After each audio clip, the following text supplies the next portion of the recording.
జనగణ మంగళ గాయకుడా ఘనమగు చరితల నాయకుడా పలుతరములు మము పరిపాలించర స్వామికుడా నవయుగ మేధో సైనికుడా సమయము తెలియని సేవకుడా యువన వ్యాంధ్రకు ప్రగతిని చూపర సాధకుడా వైతాళికుడా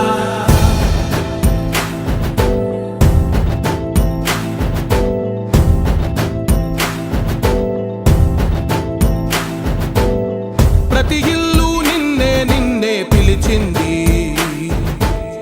ప్రతి గడప నీకే స్వాగతమంటోంది